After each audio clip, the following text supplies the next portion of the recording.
this has been the best role of my life for sure. I've never felt more rewarded in terms of, the work that I'm able to do. I've been Greek Orthodox my whole life. I've always gone to Greek Easter, and I go to church with my grandparents, and there's the Rose Bay Greek Orthodox Church named after St. George. My grandmother, who lives around that area, loves taking me there. And I'm sure a lot of people feel like this, perhaps maybe Greek Orthodox kids like me who are 10 years old. A 10-year-old's going to get bored in church. That's the reality of the situation. And sometimes you don't listen maybe to what's being said, and that's nobody's fault. It's just the kid is, got maybe attention deficit disorder, or, is thinking about a video game that they played that morning.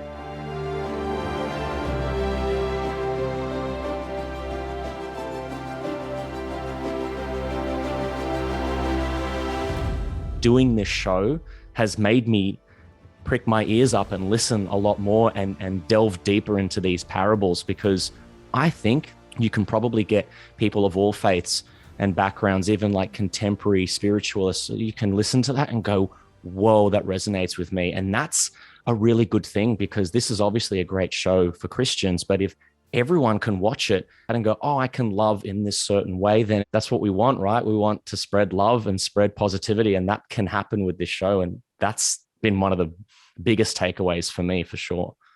What we're doing here will last for generations. I want my people to participate in the healing of the world. I do not feel very much worthy. Who's worthy of anything? You?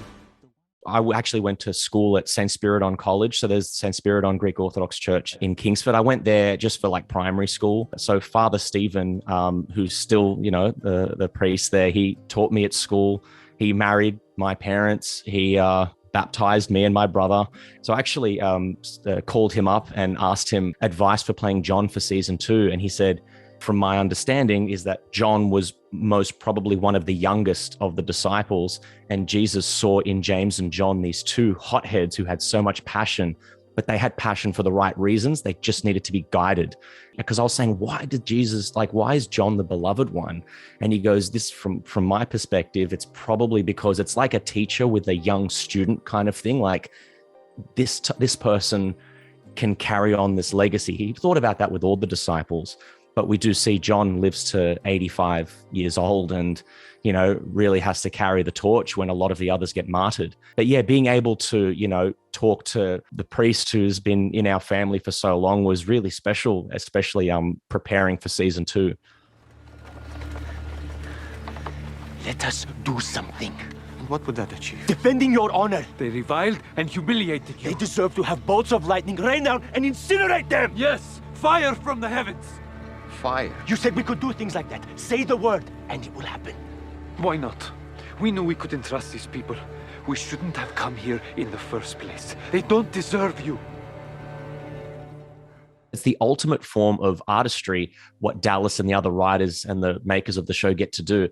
Obviously, I've not read as much of the Bible as what Dallas has. I have read bits and pieces of John specifically for my character. We try our best in season 2 to get that, like you said, camaraderie, but they're becoming friends. Yes, he is the Son of God. Yes, he is this big figure, but I always lean into the friendship, trying to create that relationship.